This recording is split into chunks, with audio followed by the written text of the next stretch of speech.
We're back. I'm on a roll tonight, so I'm going to keep going. We last in order so far. We looked at the don't talk, don't trust, don't feel rules, and then we started looking at maybe there's two parts to that brain: an adult part and a child part, or the intellect and the emotion. Which part is going to run our lives? Which one are we going to follow along? And then the next, now I want to talk about wounds. So the wounded little boy, because in addiction, so it's drug addiction or alcohol or sex or food gambling, whatever the addiction might be, they're all very complex. It's not just one.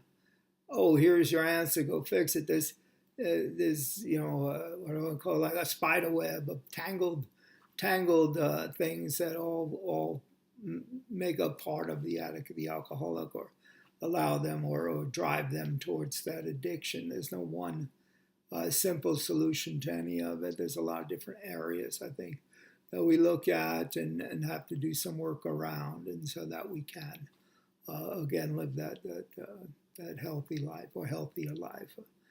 So this is, I think it's been heard or talked about before, not by me, but you may have heard of the biological, right? So if dad's an alcoholic and grandma's an alcoholic, you might have this biological, it might be a part of your makeup that you're susceptible to alcoholism or drug addiction. So we have that aspect of it. And then we look at the environment, right? What environment or what was the culture that I grew up in? I grew up in alcohol was, just part of that family. It wasn't, oh, that's bad or good or anything. It was just part of it for holidays and birthdays and whatnot.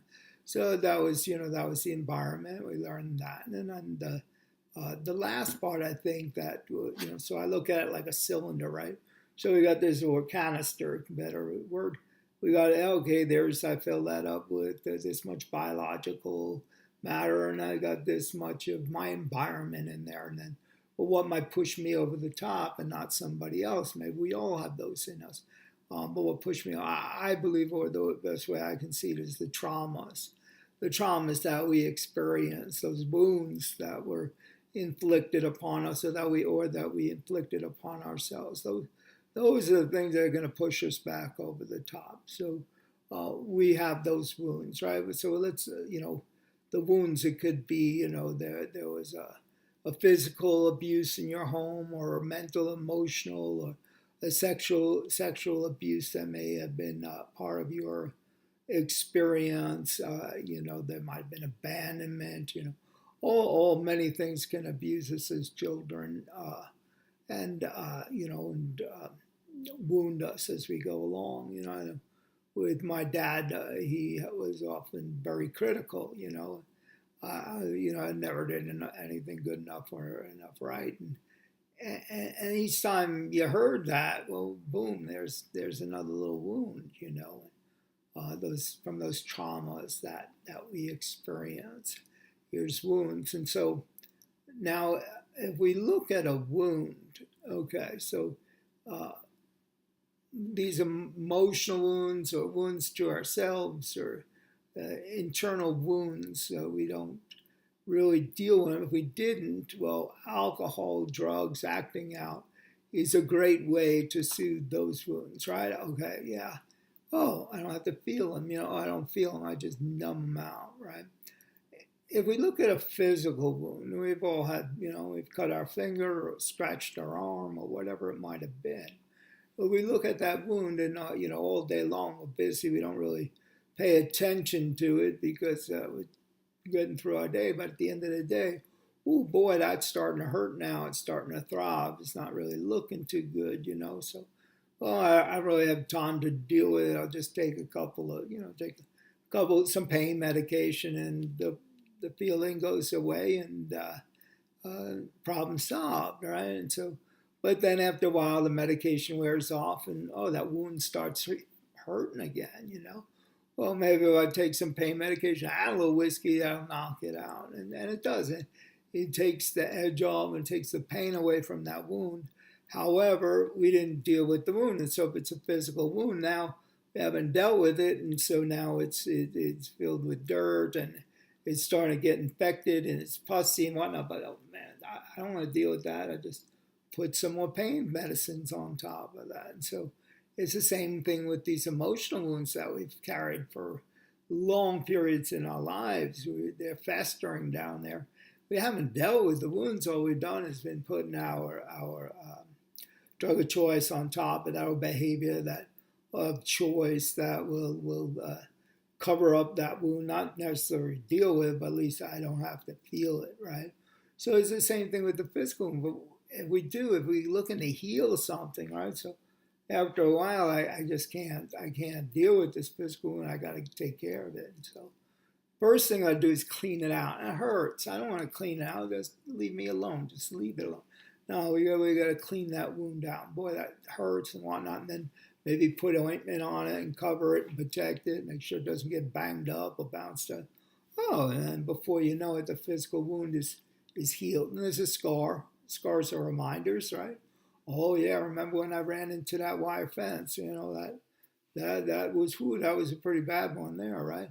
But there's no pain in that scar. There's just reminders there, and so it's the same thing with these internal emotional wounds that have been inflicted on us or we cause for ourselves, right? Until we go in there and clean that shit out, all we're doing is covering it up. We want it to heal. We don't want to be hurt in our lives. And there'll always be those scars, like I said, those reminders. But so the first thing, as a counselor, I always encourage people to do some journaling around those wounds. Is something you can do. You journal, talk about it, write it out, get it out of us, right? Or if you have the ability or the fortune to go into a treatment center and go into group therapy and sit there with your peers and get it out there, talk to somebody, be supported as you go through that, as you start cleaning out those wounds. And again, the first part of it's going to hurt, right? It's not going to be comfortable. I don't want to go there. I don't want to talk about that stuff. It hurts too much. But the healing part is we got to get that shit out of us so that those wounds can heal and so that we're not going to be screaming for alcohol anymore. Like I said, or drugs again. So, but there'll always be scars, right? And so we start this healing process. We start talking about, we start writing about, we start sharing it with our peers or with our mentors or with our sponsors. We start cleaning out these wounds and we give them a chance, and we protect ourselves. We're very vulnerable.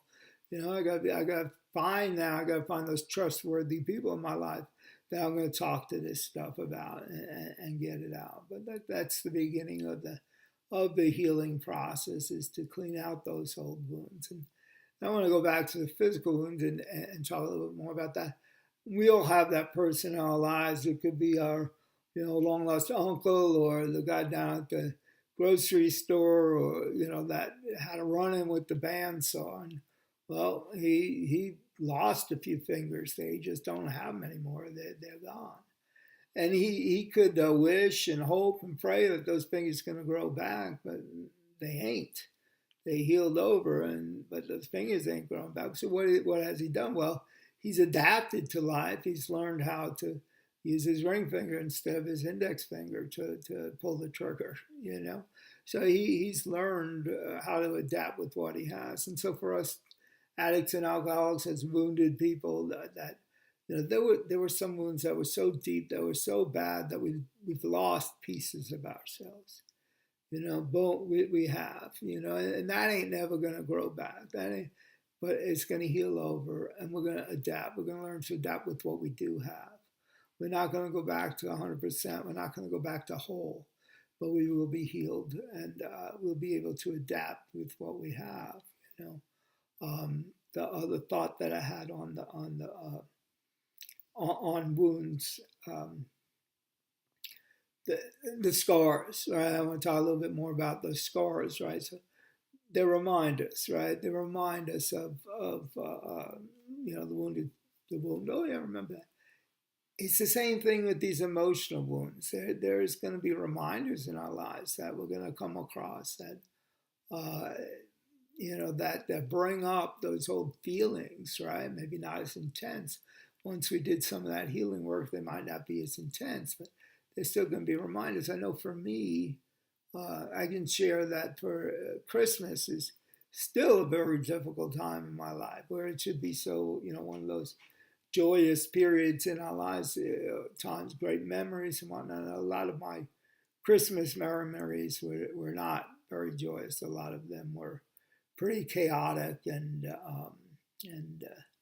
it just wasn't a very happy holiday. It was a very performed one, if is kind of the best way I can put it. And so now around the holidays, when I start feeling a little down, I feel a little, I don't get this joy.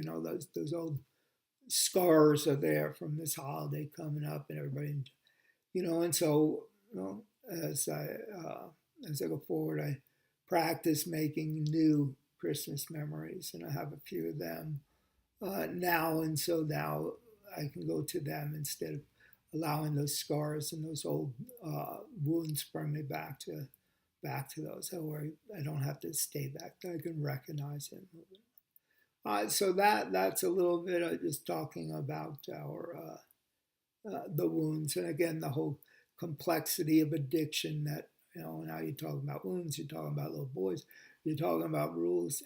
Yeah, it is. It's very tangled with this tangled web we weave, right? I guess I don't know if that's even right, but it works for me tonight. So anyhow, thanks again. We'll see you again.